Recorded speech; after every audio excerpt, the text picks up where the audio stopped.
Thank you kayo, Brading Gale, for being the moderator this time. Thank you sa tanan nga naghatag sa ilahang insights ug input sa ato ang pagbulay-bulay. Karon, bless kaayo ta nga naka-attend na punta sa ato ang morning worship ug nagpasalamat ta sa Ginoo sa kahigayunan nga iyang gihatag kanato. Once again, thank you so much. Ato na dayong ipadayon ang ato ang programa karong kabuntagon. Ato nang paminawan ang atong special song nga ihatag ni Sister Susana before sa ato ang message karong takna. Okay? Sister Susana, imuha ng time. Okay, mutag maghapon sa tanan. Akong kantahon antoson lang.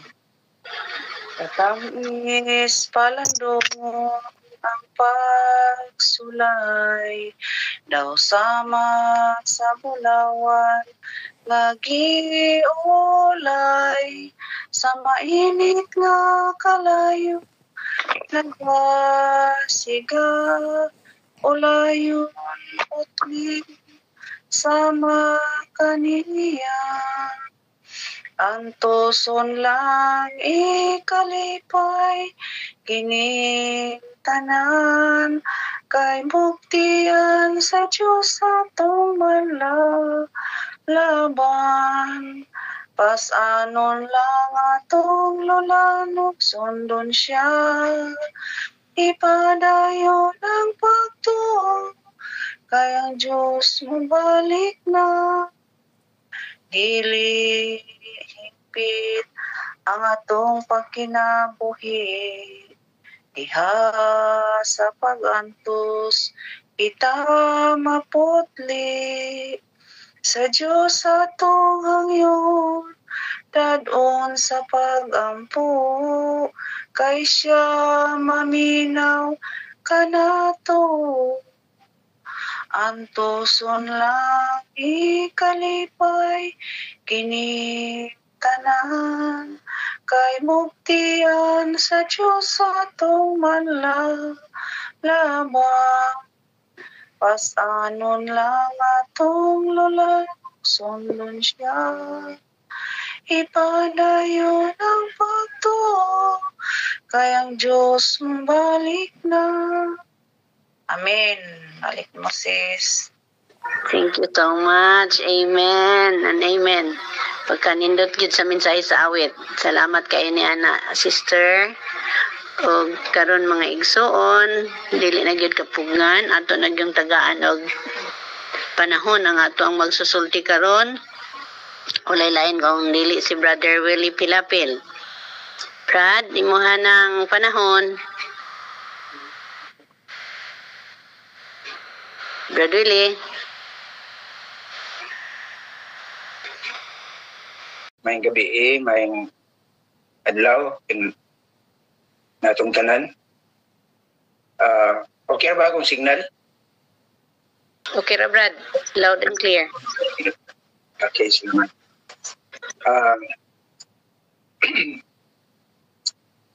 Ang title sa atong message karon is God knows what is best. Ang text makita sa Hebrews 12:11 nag-ingon, now no chastening for the present seemeth to be joyous but grievous. Nevertheless, afterward it yieldeth the peaceable fruit of righteousness unto them which are exercised thereby. So di pa ko magpadayon, ma-praise at akadiyot. Most gracious, loving, kind Heavenly Father, this moment, Lord, as we tackle your words, help us, Lord, through the Holy Spirit to make us understand the importance of this message, and hopefully, Lord, it will be implanted in our hearts and our minds, and it will be our guide, Lord, as we live from day to day, as we wait for your second coming, and as we interact also with our fellow brothers and sisters Lord, thank you for hearing and answering our prayers in Jesus' name. Amen. Yung pa sa ating teksto, walay pagdisiplina. Pagdisiplina or pagbadlong kanato nga sadya paminawon. Ano kay sakit gining disiplinahon ta. Pero afterward mamunga na siya o kuan kaya na bunga sa pagkamatarong para atong mga tanan sa tanan nga na-exercise niya na pagdisiplina.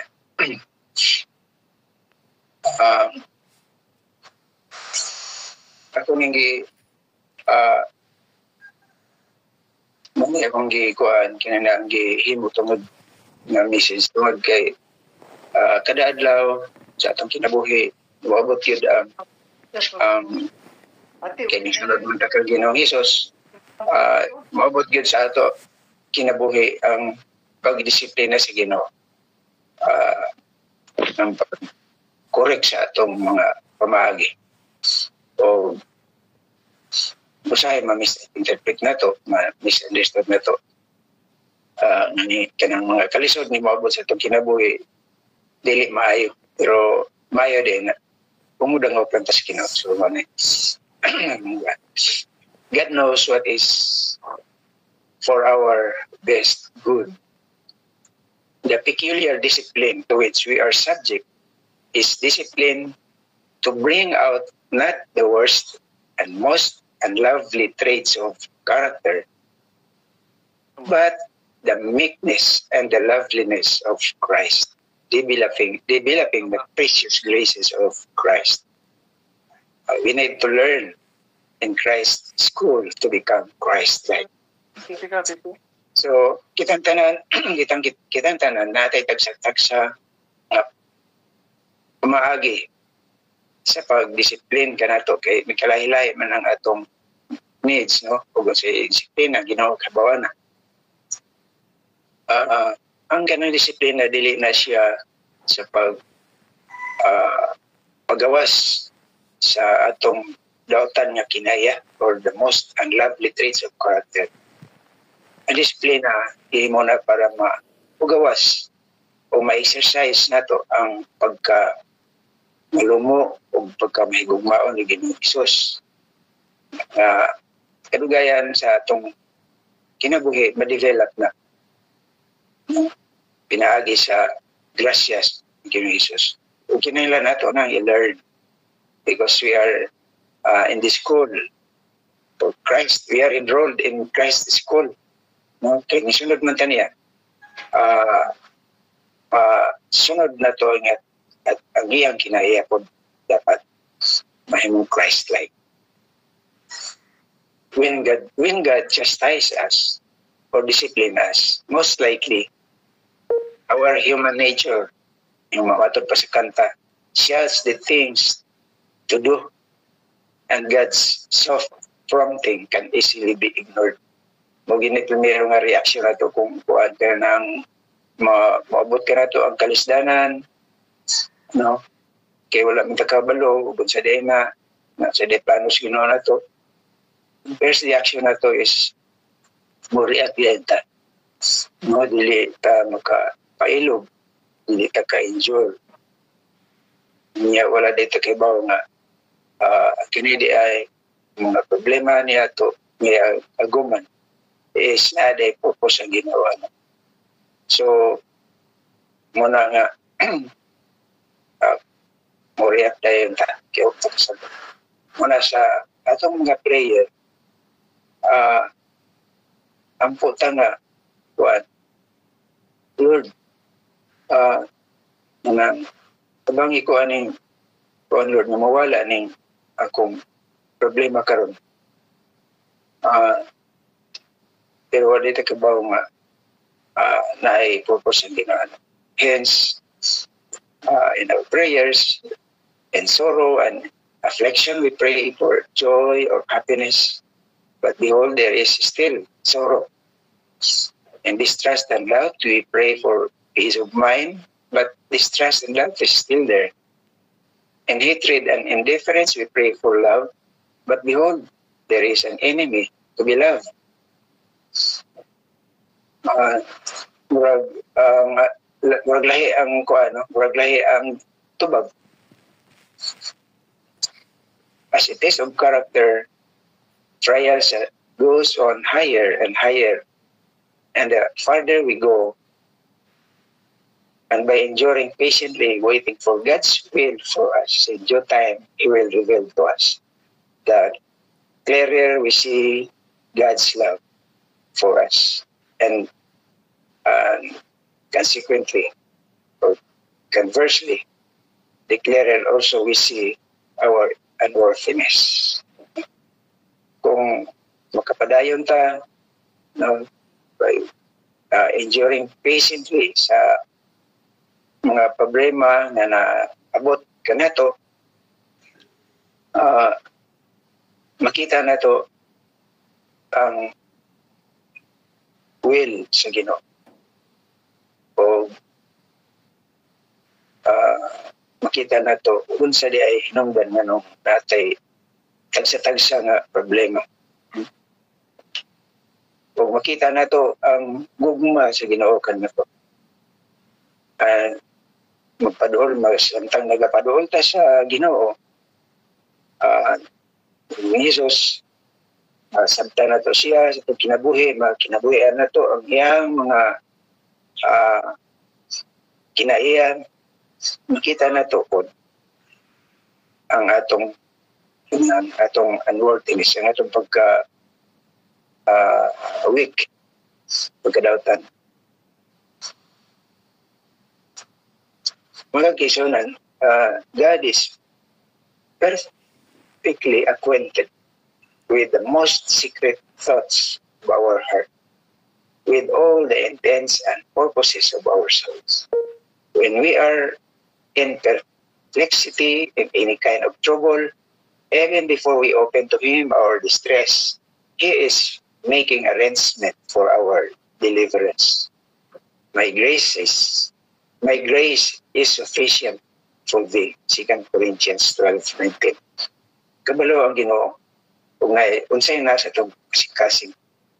Kabalo siya sa atong mga secrets na gipanghuna sa atong nato. Kabalo siya sa atong motibo, intent, and purposes sa atong kalag. Kung naata sa kalisod, no? Kung naata sa tanang klase sa mga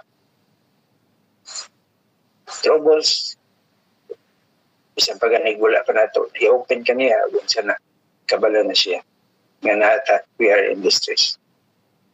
Even before that, no? Naghimo na siya arrangement para sa atong deliverance. Kaya ingon pa sa 2 Corinthians 12:9, my grace is sufficient for thee. O sa tanan na itong mga pagsulay, mga trials, kinabuhi, gipamutan sa Ginoo ang iyang grasya sa tagsa-tagsa ka nato. Tungod kay nagkalahi-lahi ang atong mga needs, no? Ang atong mga weakness nagkalahi-lahi. God adapts His grace to the peculiarities of each one's necessities.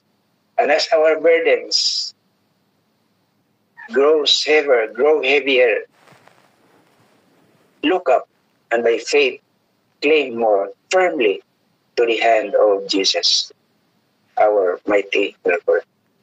By the way, nagpasalamat ako sa offer sa awit ganina sa atong sa kaigsuon diya sa special song. Ang message sa kanta nagasulti nga let us cling firmly to the hands of Jesus, our mighty helper. dili mas Ginoo sige ang si Ginoo yung Ginoo Hesus sige ang atong kon madangpan gisukyan ta nga kung natay ibugaton sa atong kinabuhi natay problema kung samtang kini nagakabugat ihangad nato and by faith no atong mo ngunit ta sa kamot ni Ginoong Hesus o siya matabag ka na to. And as difficulties taken about his people, samtang nagabaga, nagakandaghan, problema, nagakabugat, amidst the perils of the last days, he sends his angels to walk all the way by our side, drawing us closer and still closer to the bleeding side of Jesus. No? Samtang nagakabumpat, nagakabaga, atong kalisdanan, kaliwala sa mga kakuyaw in the last days sa atong kapanahonan. Iyang ipadala ang iyang angels to walk all the way. No? Kalami nga pagpasalig sa Ginoo. Nga ang angels magakauban ka na to walk all the way by our side. What a promise na. Magadala ka na to paduol o paduol sa bleeding side ni Jesus. And as the greater trials come, lesser trials are forgotten. Yung nag-degree sa mga pagsulay, sa mga pagsulay o pagbadlong, pagdisiplina ka na to, gikan sa gamay, nagkadako, anton nga maputli ang atong kinain. Ma-adapt na to. Kinaian ni Ginoong Hesus.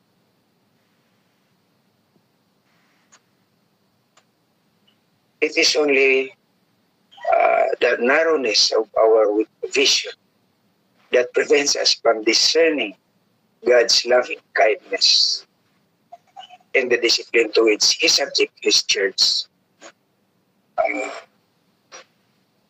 Tungod sa kakitid sa atong panglantaw, hindi na ito makitaan ang gugma ni Ginoong Hesus sa iya pagdisiplina ka na ito. Dili po na ito makitaan ang mga blessings nga iyang gi-provide ka na ito. When we are under trial or suffer affliction, we tend to misunderstand God and suffer depression and forget God's promises. Tungod sa kanaro sa atong panglantaw, mangit-ngit dayon ang atong kalibutan, mawadan dayon tagpaglaom. Dili na to makita ang ugma sa Ginoo sa iya pagdisiplina ka na to. Dili na to makita ang iyang mga dagkong panalangin yatag na kay ma-misunderstood mo na to siya. O ma-depress dayon ta. Malimtan na to ang promises. In all times of distress and confusion, God is a sure refuge to His people. Kung nata sa distress, nata sa kalisdanan, ang Diyos is our sure refuge. In the shadow of His protection, we may safely keep His way. Sa landong sa iya, pagprotektar ka na ito. Magalakaw, kita nga safe, no? Yes, and dalan ng pagalako na ito. And the affliction designed to purify us, the power of the gospel is to be our consolation. Sa mga affliction na gidesign sa Ginoo, na tagsa-tagsa na peculiar sa tagsa-tagsa ka na ito, sa pag-purify ka na ito, the power of the gospel is to be our consolation. Pasalamat na kita nagatuon ta sa ang pulong atong gi pingita ang mga gems, nuggets of wisdom din ha kaniya sa biyang pulong sa Biblia. Maura na makahatag ka na to o maangko na to ang power diya sa iya pulong o maunay atong consolation. In His your word, we have a fortress. Kita ni kini sinulat ni Mrs. White sa letter 54, dated year 1908 na siya, from our high calling. So let us endure trial and affliction. We may be shaken but not forsaken. So atong antuson ng mga pagsulay. Again, mo po na message sa kanta ganina, no? Let us endure trials. Atong antuson ang mga pagsulay, ang mga kasakitan, kay bisan to dogma kuanta, uyugon ta, pero dili ta pasagdan sa Ginoo. The fire of affliction must kindle us. Ang kayo sa mga kasakit, kailangan mo magdagkot ka na to, no? Ingunta ang atong pagka dili maayo, masunog ka na siya, no? And that is a strong word coming from Mrs. White. Fire of affliction must kindle at us. Mauning panahon ng mga kaigsunan nga makaluhod ta kay dili na kaya. Pero mao sa ring panahon na kung atong ihangad sa Ginoo ang atong mga problema, mauning panahon na nga sa atong pag-ampo kaniya mo uban ang mga luha.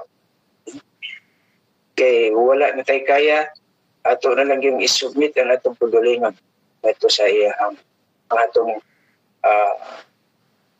kabubot atong i-dadon kaniya o ipakonform na ito sa kabubuton si Diyos. By this time, our will must be brought into conformity to the will of God.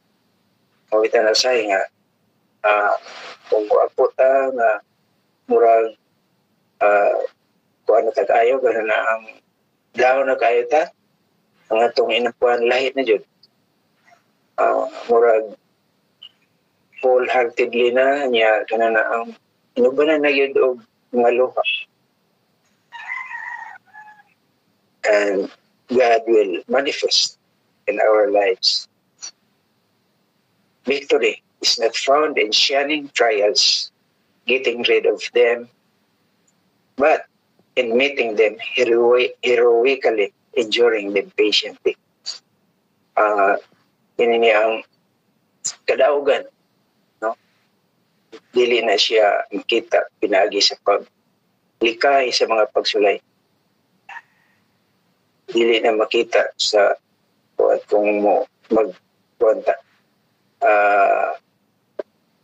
mag-abot nga or getting rid of them. Pero mahimot ang victorious in meeting them head on, enduring them patiently. Mrs. White. And this would be the time nga makakuanta na magkasalamat ta sa pagsulay. Mabot ka na to. Ang pagsulay matug pa sa kanta nga mo against dayon ang atong ang atong kagalingon. It will shout the things that we want to do. React ta. Pero kadugayan moingon sa tama, thank you Lord for the trials that come my way. Along the way, samtang kita endure sa pagsulay, we must remain pure and true and firm. No? Kung pabilin ka nga putli, matinud-anon o ligon, remembering always that our character is being imprinted upon the books of ngayon na samtang makita pa ang Ginoo mo atong pangitaon po ng Ginoo samtang makita pa siya o tanan atong mga binawatan atong ihingduman nga ang atong mga kinaiya no? Nasulat na imprint dito sa libro sa langit. If we just hold on sa atong source of power, there is no circumstance or place or difficulty or hardship where we cannot live beautiful lives of Christian fidelity and approved conduct.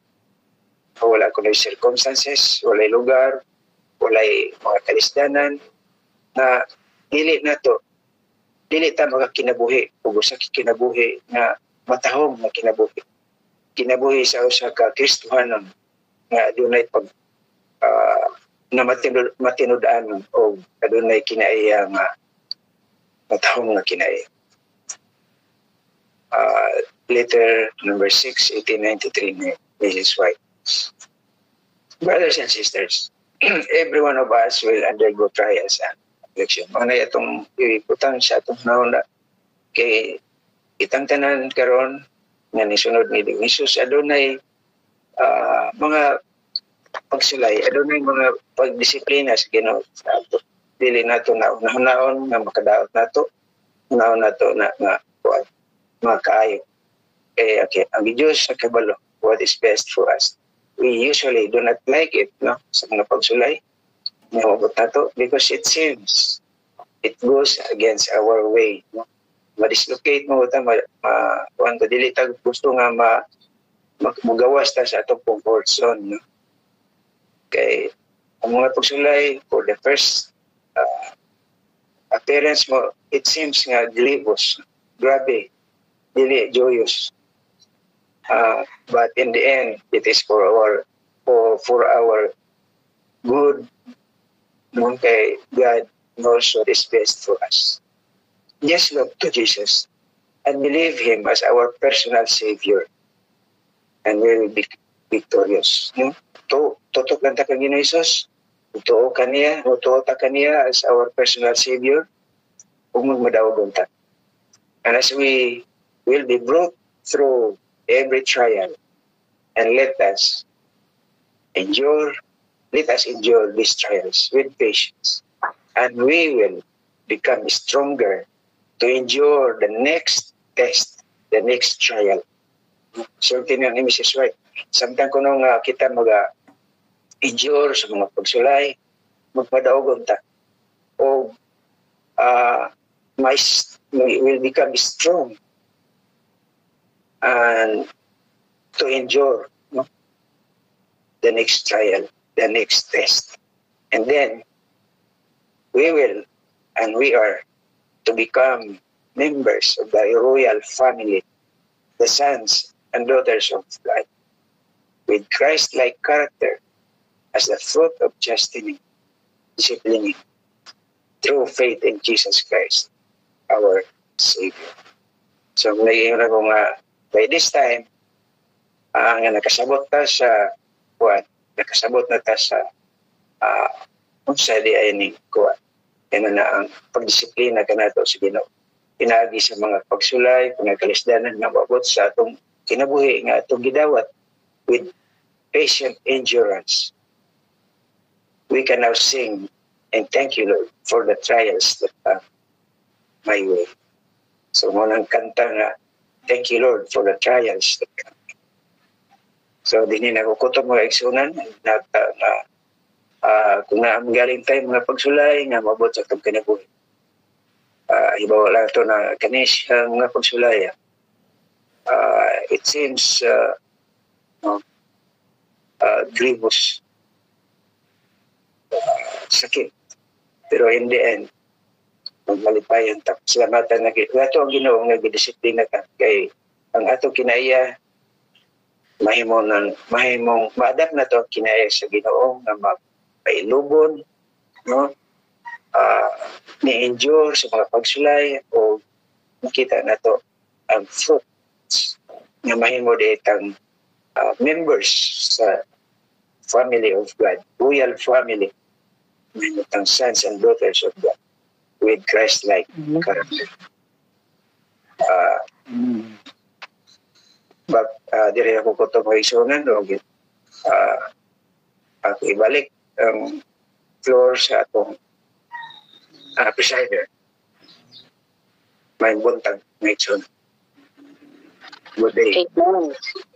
Daghang salamat, Brother Lee, pagka-anindot kaayo sa message karong yaning mga taknaa ug atog yung hunahon nga ang kaning mga pagsulay dili ta mo surrender ni ana duha ra atong kapaingan kung dili ta mapukan makapadasid sa ato. So ang atong pagsalig o pagtuman sa Ginoo mao gyud pinaka the best kay nato nga taming aron nga malampasan nato ang tanan nga mga kasakit, ang tanan nga mga trials atong kinabuhi ato gina siyang makaya. It's because dako atong pagsalig sa Ginoo nga bisan pa man sa mga pagsulay nga maabot sa atong kinabuhi dili kita mo surrender kay kining tanan adunay mga katuyuan. That is why God knows what is best for each one of us.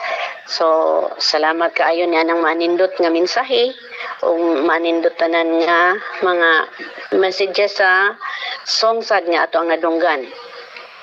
Before ta mo tawag sa ato ang atong closing song, I would like to say thank you sa tanan nga mga naakaroon dinhi nakatambong sa atong pag-worship, sa tanan input, sa mga insights, sa tanan participants nga wala gyud nag-rescue. Every participant was able to do their task with God's grace. Ug ato kanang gipasalamatan ang Ginoo ni ana ug ang atong tagsa-tagsa ka kaugalingon. Ang tanan nga nag-attend karon murag daghan-daghan ta ganina na 90 na lamang ta. Thank you kaayot sa matag usa og karon ato na dayong paminawon ang ato ang closing song igahatag ni Sister Malo Salvo. Sis, imuha ng time for the closing song. Og andam-andam na dayon atong closing intercessory prayer ni Sister Marites Mick. Okay, sis, it's your time. Okay, may buntag sa tanan.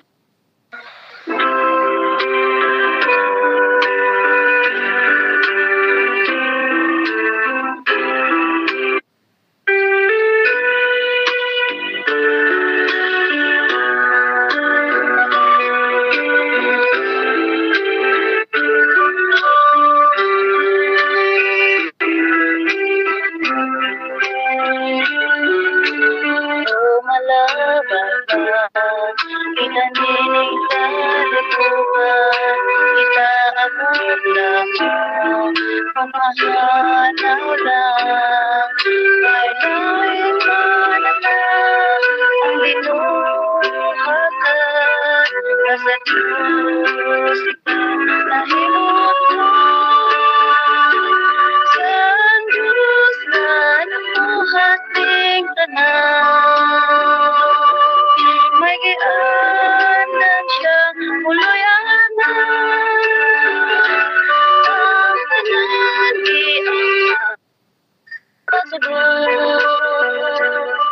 Santang abli pa ang kaluwasan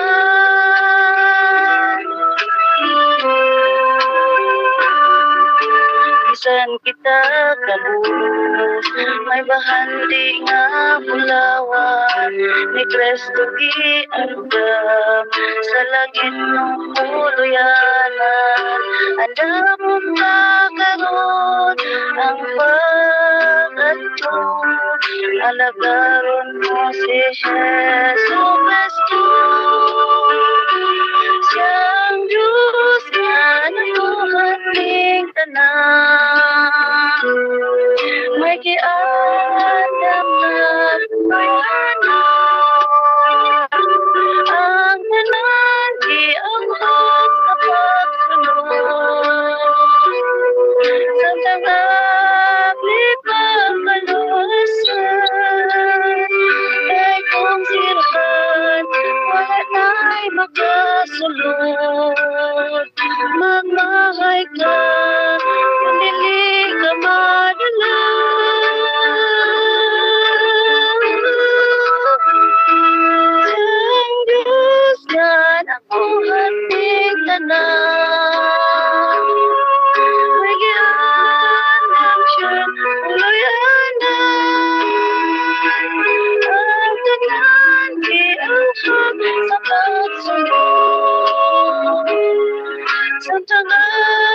di pangkaluwasan, sa mga di pangkaluwasan, sa mga di pangkaluwasan.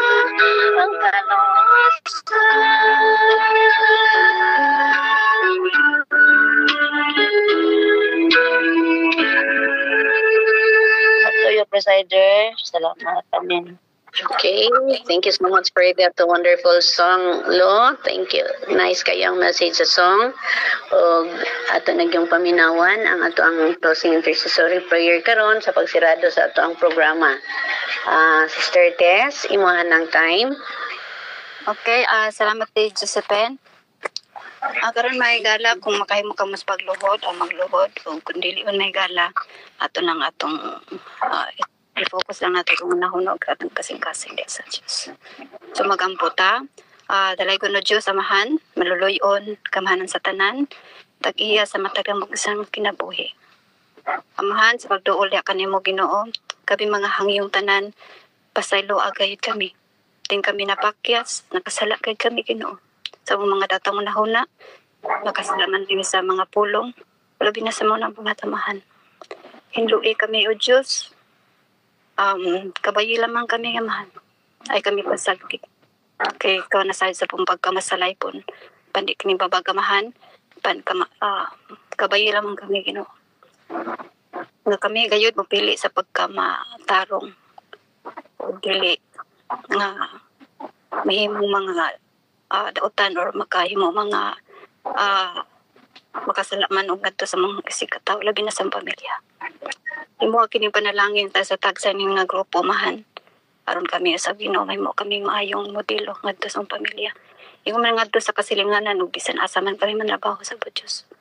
Aron unya nga makita usab sa tagsa-tagsan mga palibot kung kinsa mong gilagaran. Aron mas dani usab sila diha kanimo sa pagpangalagan. Maungos bang among mga midautan mga gawi. Ikaw magkapanalangin kay tungod kay wala kami arang magamay mo kanimo kung wala ikaw. Busa ka raw namahan kami magkasurrender sa mong kinabuhi. Salamat Ginoo sa tanang mensahe. Ingon man sa pagampo gikan sa kamuntagon. Ingon man nga hanto sa pagtapos samahan. Kami nagdungog sa imong mga mensahe karon. Sa imong mga trials pinagi nini kami makahiduol ya kanimo.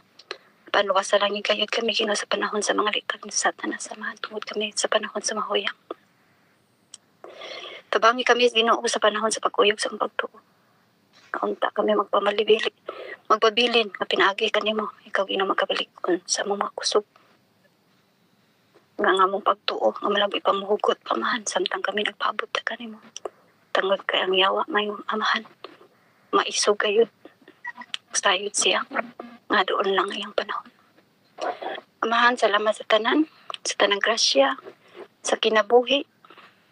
Maski pas inyong pa nagtapok sa aming grupo, amahan. Kung naglagiya, usap amahan nga kami mahiusa. Itong mga kaigsuunan, isa sa tagsakan naman kapag dasigay kami sa sagusa. Ikaw na sayo na sa amahan, sa pagkatawhan, usahay kami magkagubot man. Ikaw amahan, tabangi kami na mapagpabaw gayod. Ang among pagigugma ay itungod kini sugo diya kanimo. Busa ko magahangyo amahan. Tabangi kami sa pagpaubos sa mong kagalingon. Kay tungod kami magmalisod diya amahan. Tabangi kami gamahan maski pas pagsurrender sa mga sa mga kagalingon. Salamat amahan sa naghatag ron sa mga mensahe, sa nasagsan naghatag sa mga input samahan. Ug lamay pa amahan ako nagahangyo karon sa ani ni nga leader o mga admin sa ni nga platform amahan tagay pa sila wisdom ug knowledge pamahan pasensya sa matagusa ug labi pang gugma kanon na magtibabaw aron dili kami magkabulag-bulag sa panahon man nanamahan tabangi kay kami magpapabilin dili kami magdinom tanay kaya tungod dili kini diya kagustuhan diya kami mo ay kami pasagdi Ginoo nga magkahimo kami sa among kagalingon mo na nga ikaw ikaw kanunay naghahatag og trials kanamo nga magaduol kanimo tabangi kami sa pagsiguli kanunay. Sa Diyos ko naghangyo karon sa prayer request na nasulat din niya may sa mong kaigsuunan din niya. Ginoo ikaw nasayod niya. Una, kay pastor ni Lito o sa siya nga mong pastor din Pangulo kausap hatag niya may palawas ang asa man siya karon o ikaw magapanalangin siya sa kanunay naghahandom sa kining duha ka anak nga duha ka nurse nga makakuha untag slot sa schedule hantod nga maka-interview diha sa embassy nga hantod pamahan kung uyon diha sa mga kabubuton maabot sila diha nga asa man sa US o Amerika. Tabangin tibok banay ni pastor ni Lita sa Gista. Sa amahan, physical issue ni Grace Calet.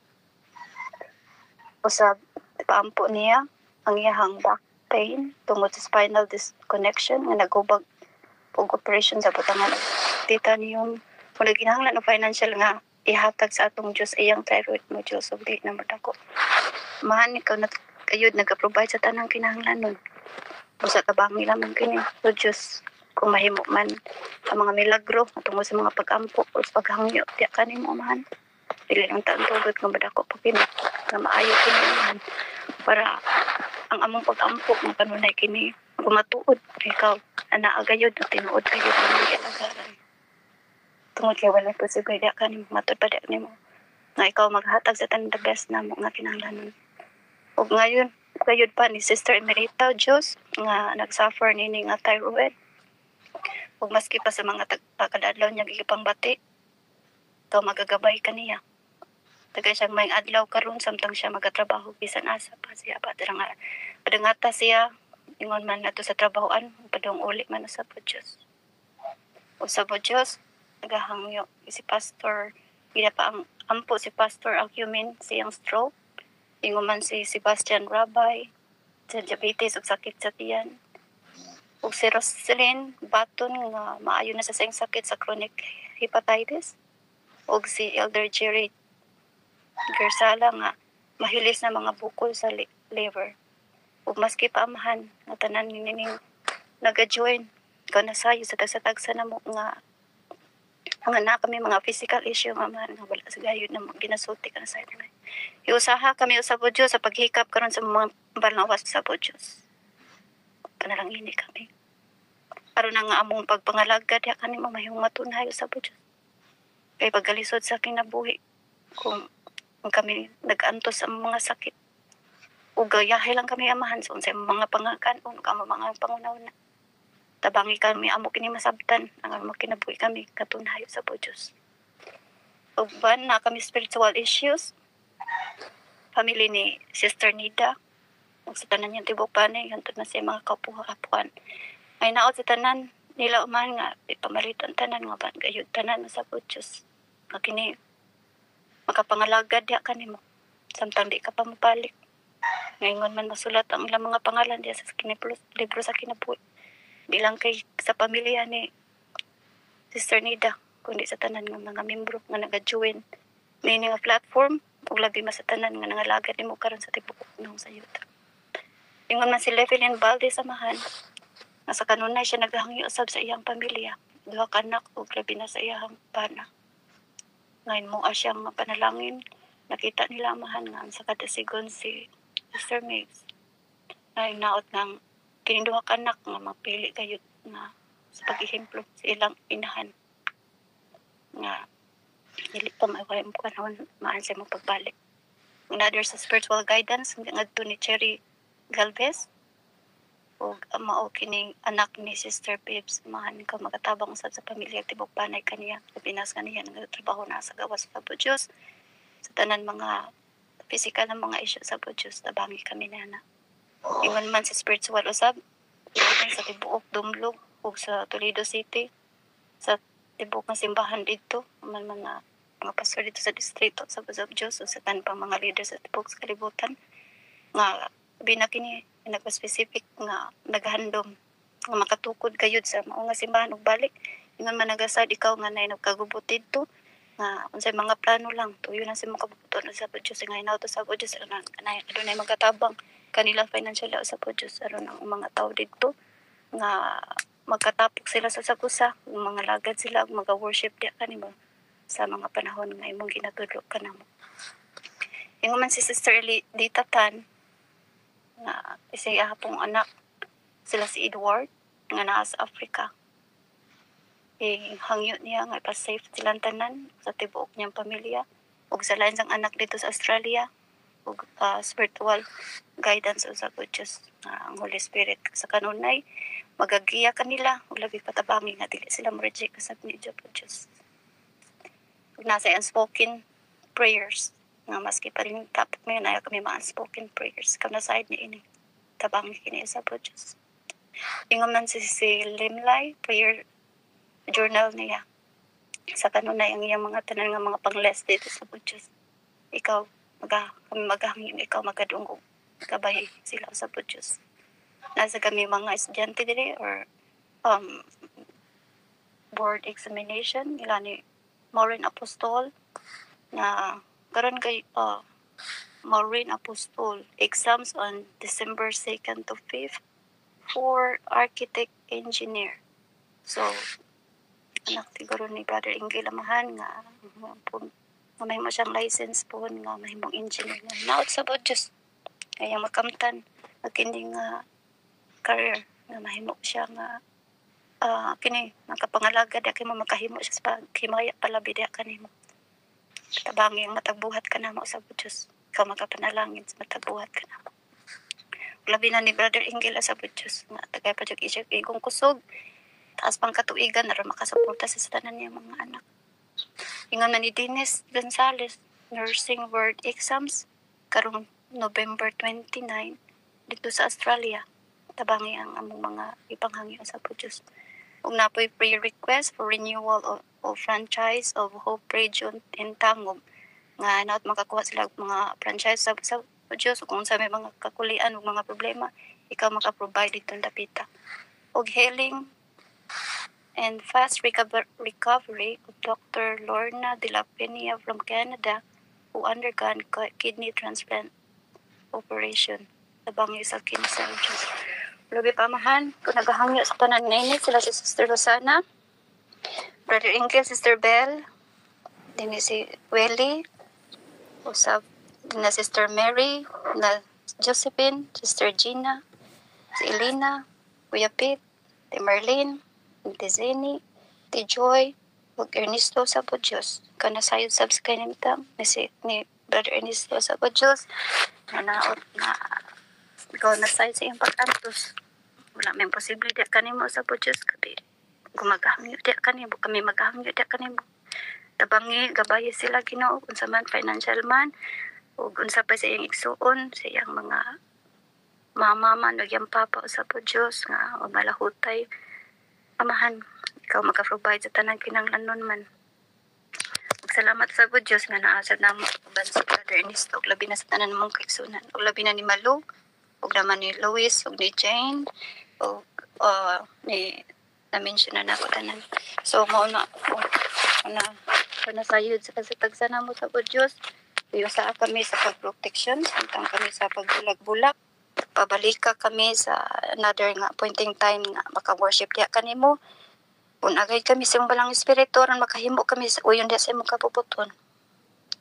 Tipigi matagusan ang mga kinabuhi samtang sila nagapadayon pa sa ilang pagsikay-sikay karong adlaw sa pagpangkatulog usab ni Brother Ingel o ni Sister Bell. Iiway sila sa mga daotang damgo, padangatan sab sila sa laing kabuntagon. Ingon man ang nanmarabaho, sa gasa sila imong protection, imong 1,000 of angels samahan gabay kami sa Diyos. Tagay kami mainguna-una usab pamahan. Ug labi pa na kami mga nakulangan man sa among pag-ampo pero nasa di ka mahan ikaw na higayam sa kanunay nga dapis para kanamo. Busa salamat Ginoo sa pagdungog sa among pag-ampo kinitanan ihangyo sa ngalan ni Jesus sa akong person luas. Amen ug amen. Amen. Salamat. Amen. Okay, thank you. Salamat sa inyo. Sa tanan panalangin, sa tanan pagsulaan ng mga kapatid katuan. Salamat po. Tulong ko na po. Bukas po ulit. Thank you, sisters. Salamat tanan.